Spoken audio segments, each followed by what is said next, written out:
ការខ្ញុំនៅក្មេងខ្ញុំគិតថាអញ្ចេះរូបចម្លាក់ហ្នឹងណាបានន័យថាទេវតាកំពុងតែលេងទាញព្រាត់តែដល់ឥឡូវមានណារឿងហ្នឹងគឺវាអញ្ចេះកាលពីមុនមកហ្នឹងឋានសួគ៌ធ្លាប់ត្រូវបណ្ដាសារបស់មនុស្សលោកដោយសារតែបដ ாய் ឲ្យមនុស្សលោករស់នៅយ៉ាងវេទនាស៊ីអត់ស៊ីឃ្លានដល់ទៅក៏ត្រូវបណ្ដាសាដោយសារតែខ្លួនឯងមានសិលមានអីដែរប៉ុន្តែអត់ជួយមនុស្សលោកទេត្រូវបណ្ដាសាថាឲ្យទេវតាទាំងអស់គ្នាដែលនៅលើឋានសួគ៌ហ្នឹងណាបាត់បង់យុទ្ធសិលទៅពាក់កណ្ដាលបានន័យថាឲ្យនៅសល់ទៅពាក់កណ្ដាលទេហើយបើសិនជាធ្វើសង្គ្រាមមួយបិសាចគឺត្រូវតែចាញ់បិសាចរហូតហើយបដាសាហ្នឹងក៏បានដឹងទៅដល់ពួកបិសាចហើយពួកបិសាចក៏អត់ចាំយូរទេទៅធ្វើសង្គ្រាមជាមួយទេវតាហើយឈ្នះមែន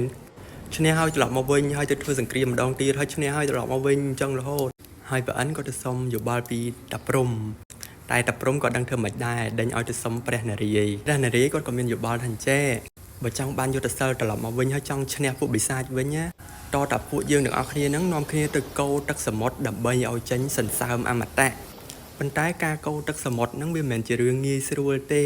បើតាមតែទេវតាដែលឥឡូវហ្នឹងមានយុទ្ធសិលសល់តែពាក់កណ្ដាលអញ្ចឹងគឺកោទឹកសមុទ្រអត់បានទេអញ្ចឹងក៏មានយោបល់ឲ្យទៅសុំពឹងពួកបិសាចឲ្យពួកបិសាចជួយប៉ុន្តែត្រូវយកល្បិចប្រាប់ពួកបិសាចហ្នឹងថាឲ្យពួកបិសាចហ្នឹងបានផឹកសន្សើមអមតៈមុនគេទៅបានពួកបិសាចហ្នឹងព្រមព្រះនារីថាមិនបាច់ចាំភ័យទេឲ្យតែពួកបិសាចជួយសិនទៅពេលបានទឹកសន្សើមអមតៈនឹងមកហើយចាំគាត់រកវិធីឲ្យពួកទេវតាបានផឹកមុនដល់ពេលទៅពួកទេវតាហ្នឹងក៏ទៅសុំចុះចាញ់ជាមួយពួកបិសាចហើយក៏សុំឲ្យពួកបិសាចហ្នឹងជួយកោទឹកសមុទ្រទាំងអស់គ្នាហើយសន្យាថាឲ្យពួកបិសាចហ្នឹងបានផឹកទឹកសន្សើមអមតៈមុនគេពួកបិសាចដោយសារតែវាចង់មានជីវិតអមតៈពួកវាក៏ព្រមទៅជួយកោទាំងអស់គ្នាហ្នឹងក៏នាំគ្នាទៅរកកោះមួយដែលអាចកោទឹកសមុទ្របានណានេះអាកន្លែងនេះសាច់រឿងហ្នឹងពេលទៅបានឃើញកោះមួយហើយស្ដេចនាគហ្នឹងក៏សុខចិត្តប្រែកាឡាជានាគហើយទៅរុំកោះហ្នឹងរុំធ្វើមិនឲ្យនៅសល់កតុយឲ្យនៅសល់ក្បាលសម្រាប់ឲ្យទេវតាទាញមួយចំហៀងហើយបិសាចទាញមួយចំហៀងប៉ុន្តែព្រះនារីគាត់ដឹងថាពេលដែលនាគរុំពាត់កោះហើយត្រូវទាញទៅទាញមកអញ្ចឹងវាធ្វើឲ្យខ្លួនរបស់ស្ដេចនាគហ្នឹងឈឺចាប់អាចបណ្ដាលឲ្យគាត់ក្អួតខ្ជាក់ចេញពីពឹសចេញមកបានអញ្ចឹងណាអញ្ចឹងក៏ប្រើល្បិចឲ្យពួកបិសាចហ្នឹងទៅនៅក្បាលដោយបិឆោតពួកបិសាចថាអញ្ចេះថាពួកបិសាចមានកម្លាំងមហាសាលអញ្ចឹងគួរតែទៅនៅក្បាលពួកបិសាចហ្នឹងគេជោគេអូខេក៏ទៅនៅក្បាលហើយក្នុងអំឡុងពេលដែលជួយកោហ្នឹងទេវតាក៏ទាញកតុយមក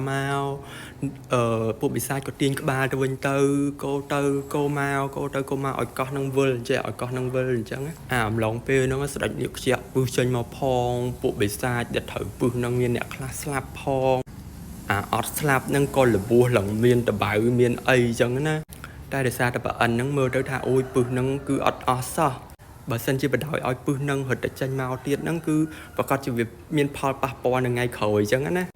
ក៏សុខចិត្តទៅសោបយកពឹសនឹងចូលមកនៅក្នុងខ្លួនឯងរហូតដល់តាកន្លែងពងកគាត់ហ្នឹងឡើងពណ៌ខ្មៅ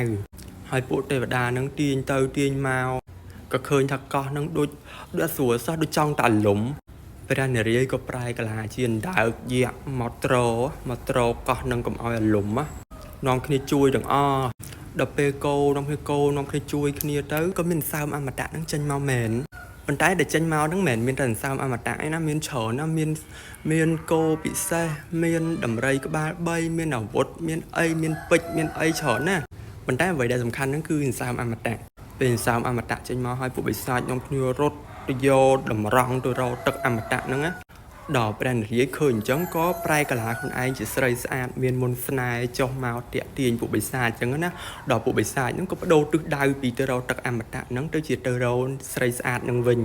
ដល់ពួកទេវតាឃើញឱកាសល្អ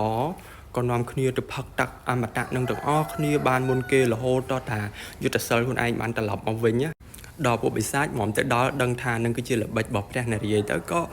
ចង់បកមកវិញក៏បកមិនទាន់ដែរព្រោះអីទេវតាមានសិលគ្រប់គ្នាវិញអស់ហើយដល់អញ្ចឹងក៏បើសិនជាប្រយុទ្ធទៅបើសិនជាធ្វើអីទៅក៏មិនអាចឈ្នះបានដែរហ្នឹងហើយដែលជារូបតំណាងឲ្យរូបចម្លាក់អស់ទាំងហ្នឹងក៏ពិតទៅទេវតាហើយនឹងបិសាចហ្នឹងនាំគ្នាទាញនាគដើម្បីកោទឹកសមុទ្រគឺទាញនាគមិនមែនទាញព្រាត់ទេណាយល់អត់គឺស្មើនឹងការពាក់លីទេពខ្មែរយើងមានក្បួនតម្រាហ្នឹងមកតគ្នារហូតតាំងពីថ្ងៃនោះមកដើម្បីជាការរំលឹកគុណអញ្ចឹងណា